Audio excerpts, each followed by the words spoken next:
The Dark Ages, a time when the stars were feared, not studied. A time when stories were spoken in shadows and knowledge was locked behind stone walls and superstition.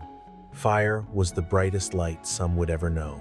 And yet, even in that darkness somehow, there were flickers of something far more impossible, voices, moments, and figures that didn't belong. They didn't speak like the others. They didn't move like them. Some knew things no one could know. Others disappeared before they could explain. This is not just a story about history. This is a story about when history broke and time may have bled through.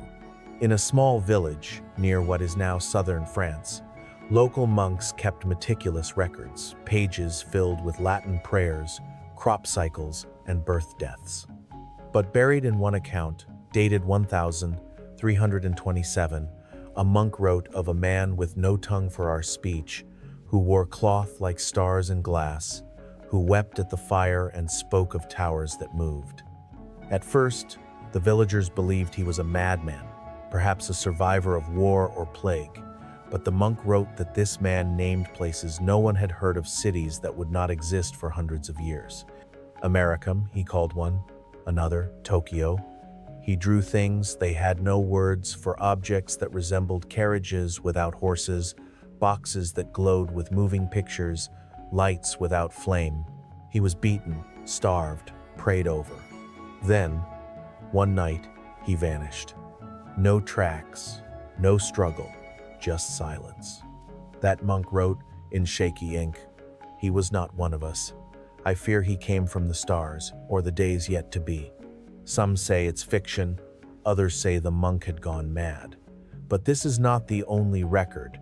In 1345, deep in the Bavarian Alps, a boy was born during a thunderstorm, a storm unlike anything the villagers had ever seen. Trees were split in half, and the sky pulsed blue. When the boy began to speak, he spoke in full sentences at age 2. Not baby talk. Full, articulate sentences, in Latin and in a tongue none could recognize.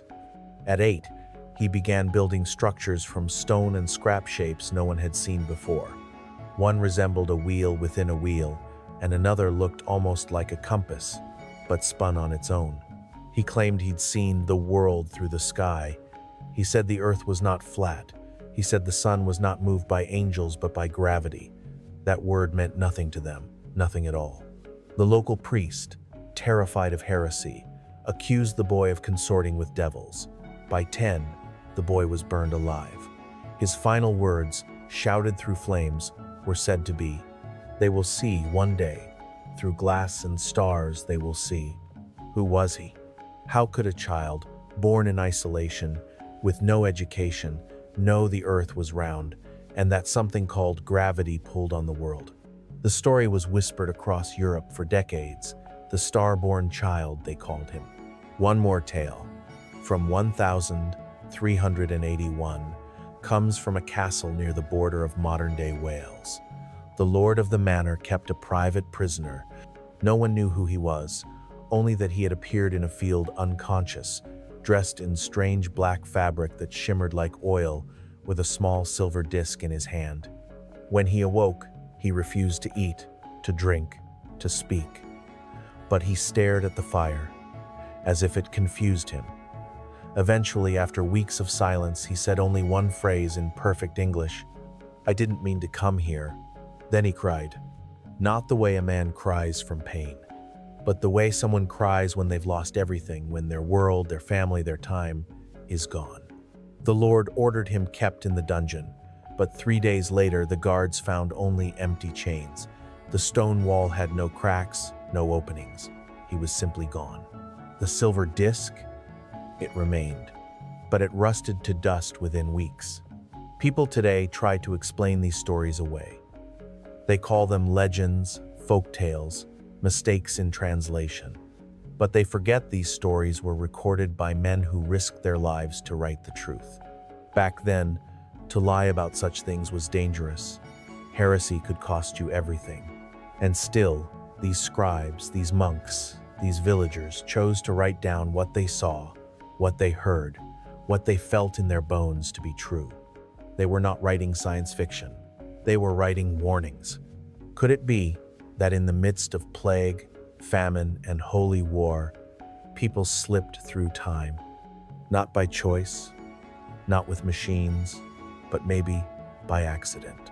Maybe a crack opened, a fold in time, a thin place, as the Celts used to call it, where the walls between worlds grow weak. If time ever broke, it would break in the Dark Ages. Because in the silence of fear, in the chaos of death, no one would notice if a stranger appeared and vanished. Except for the ones who watched and remembered. The Dark Ages were a time of silence, the kind of silence that comes when libraries burn and knowledge is buried, when fear replaces wonder. But what if that very silence was hiding more than just ignorance? What if it was hiding people lost in time, trapped where they didn't belong, screaming into a world that could never understand them? In 1413, a shipwreck washed up on the jagged coasts of Ireland. Among the wreckage, locals found a survivor, a woman no older than 20. Her hair was cut short like a sailor's, but her skin was untouched by sun, her clothes made from fabric no one recognized. The villagers brought her to their priest, who questioned her in Latin. She answered, but not in Latin, not in Irish, not in any language spoken in the known world. But she drew. Oh, how she drew.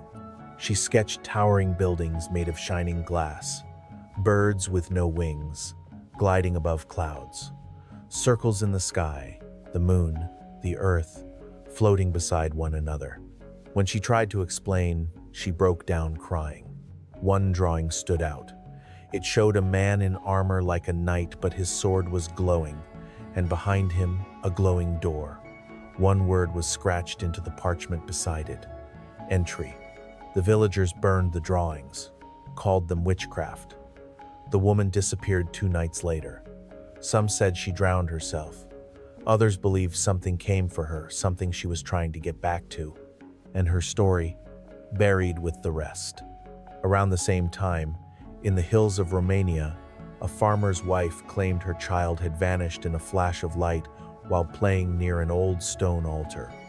He was gone for 6 days. On the 7th, he returned filthy, freezing, shaking, but unharmed. He refused to speak for weeks. When he did, all he would say was, "There were lights and people, but they didn't see me." Years later, as a teenager, he told a priest he had seen horseless carriages, voices without mouths, windows in the air. He said he tried to speak to the people there, but they walked through him. He said they lived in the sky. When he was 16, he walked back to the same altar and vanished again. This time, he never returned. Historians will say this is folklore, that villagers invent stories to explain the unexplainable disease, trauma, disappearances. But some details don't feel invented. They feel personal. They feel like eyewitness accounts written in tears and confusion, not imagination. They feel like the voices of people who had seen something impossible, and no one would believe them. One of the most chilling accounts comes from an English monastery in 1429. A friar named Thomas wrote about a man who claimed to be from the year 2100. He was found wandering in rags outside the walls, near death from exposure. When they took him in, he asked for a phone. The friars thought he meant a relic, but the man described a small rectangle that could show faces and voices. He tried to draw it, trembling. It looked nothing like anything from their time. He begged to return to the city. When asked which city, he said, New York. That name meant nothing to them. It wouldn't mean anything for centuries. The friar's final note in his journal simply said, "Either he was a madman or we are all living in the past." That journal still exists. The ink has faded, but those words, they remain. It's easy to dismiss these as coincidences, misremembered names, hysterical villagers, lost pages of old books. But when the same stories echo from France, Ireland, England, Romania, and beyond over decades, all describing people from the future, with details far too advanced for their time, you begin to wonder, what if these weren't stories? What if they were warnings? Maybe someone tried to tell us. Maybe someone came back. And maybe we locked them away, burned them, buried them in our fear. And in doing so, we lost the proof that time had already been broken. Because these people didn't travel with machines. They didn't wear lab coats or step through glowing portals. They were lost, confused, terrified, just like you or me would be if we suddenly woke up 700 years in the past. And in the eyes of a medieval villager, what else would you be but a demon? The saddest part is not that these travelers were never understood. It's that they were never believed. And maybe, somewhere in time, their stories are still trying to reach us. Long before the plague, before knights and kings, before the ink of Europe's oldest books had dried, there were stories whispered around campfires, carved into stone, passed from dying mouth to eager ear. Stories that don't make sense. Stories that shouldn't exist in the time they came from. In the deserts of ancient Mesopotamia, a civilization often called the cradle of humanity, archaeologists unearthed a clay tablet that described what appeared to be a man from the sky. He walked like a king but cried like a child. He drew things no one understood. Circles within circles, a strange object with 4 wheels, something he called a beacon. The most haunting part? He told them he came from the land of falling light. And when they asked when, not where, he said simply, after the 4,000th moon. They thought he was speaking in prophecy. But to us, that sounds like someone trying to explain a year count to people who had no calendar. He was buried alive beneath the sand. His drawings, lost. His story, remembered only in the tablets that survived. In Egypt, carvings found in Abydos shocked the modern world. Among hieroglyphs, thousands of years old, certain symbols appeared that looked eerily like a helicopter, a tank, even a jet. Mainstream scholars called it coincidence, erosion, palimpsest, where old carvings get overwritten. But what if they weren't? What if someone centuries, even millennia, before Da Vinci saw the future? Or worse, what if they came from it?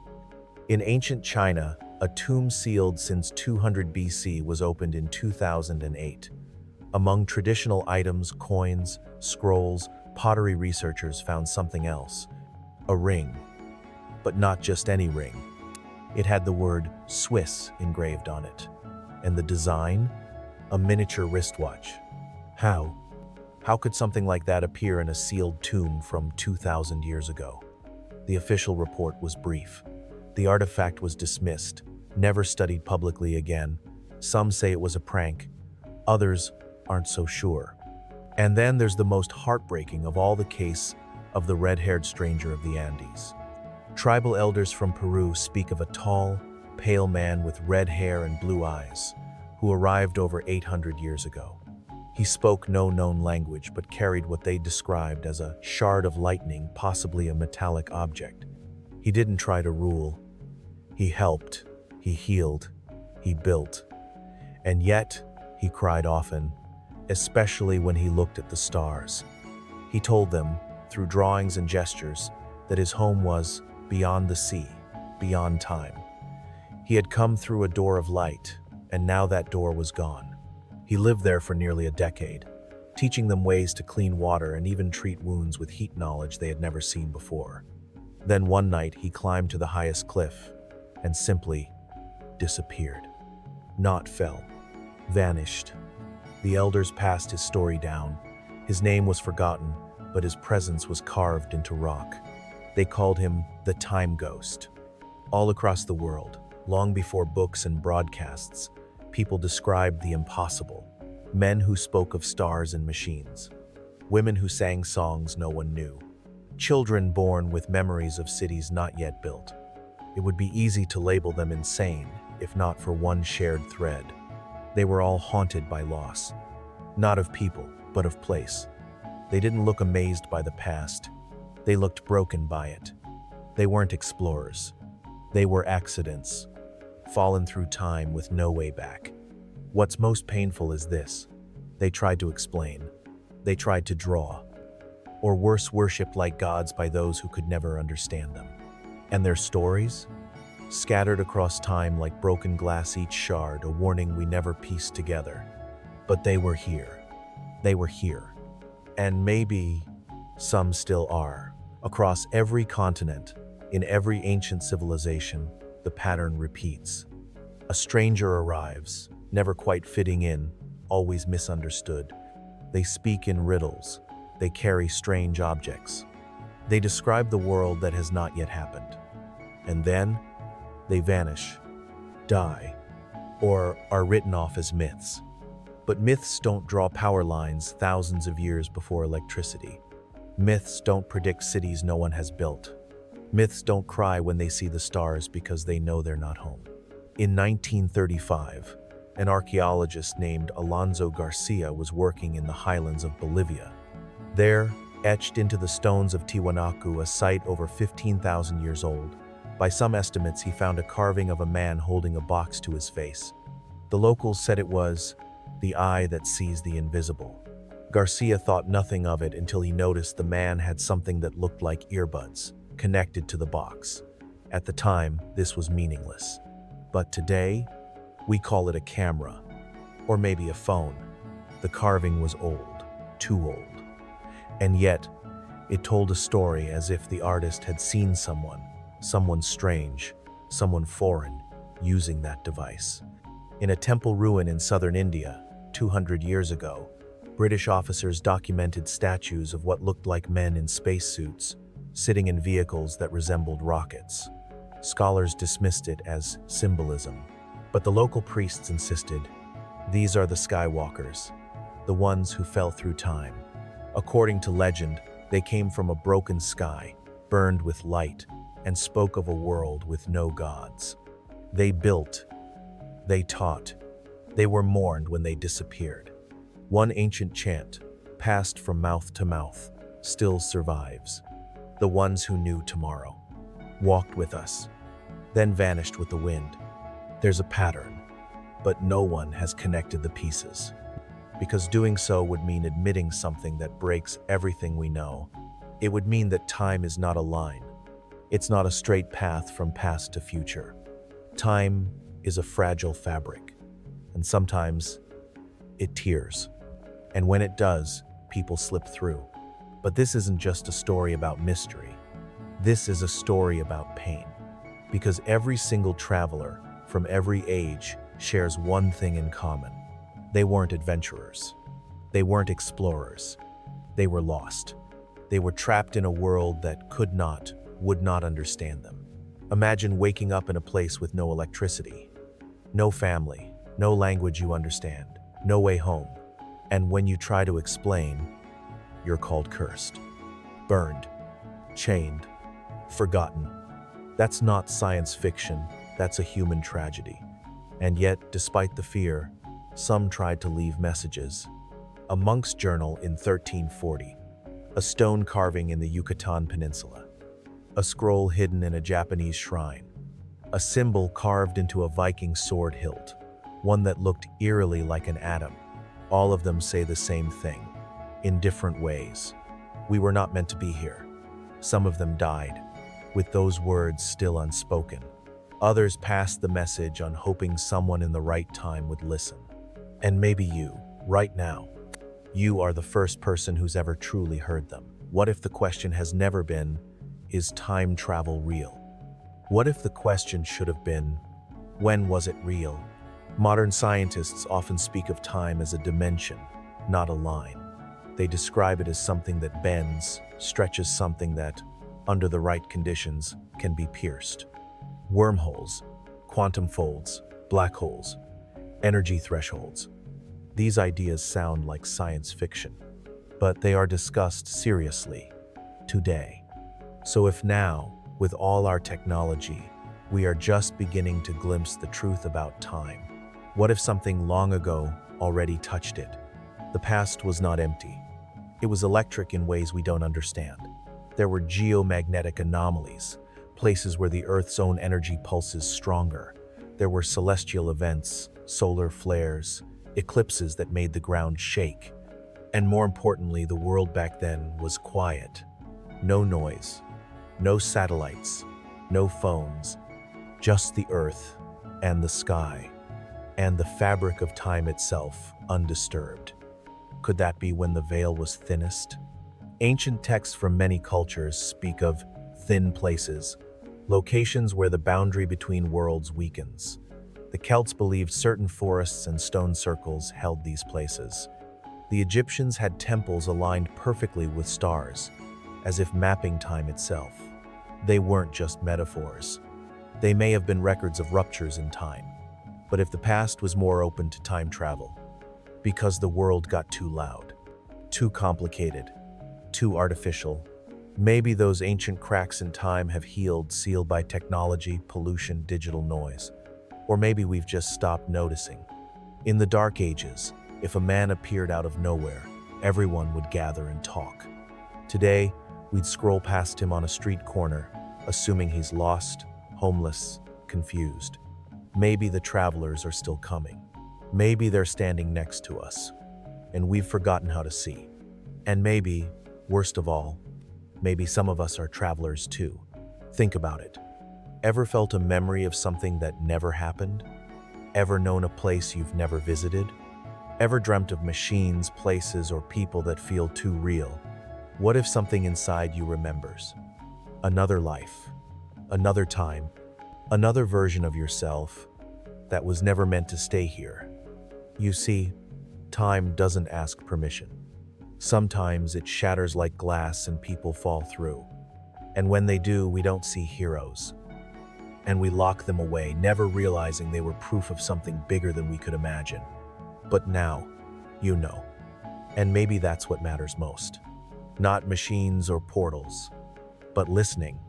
Because all those stories, those whispered names, those tearful drawings in ancient places, they were not just trying to survive. They were trying to say, we were here, we saw what you cannot see, and we never meant to stay. So the next time you read an old book, or visit a ruin, or feel a strange familiarity in a place you've never been, remember, someone may have walked there before you, from the future. And maybe they were trying to leave a message only you would understand. Final whisper to the viewer. If you had the chance to go back, would you risk never coming home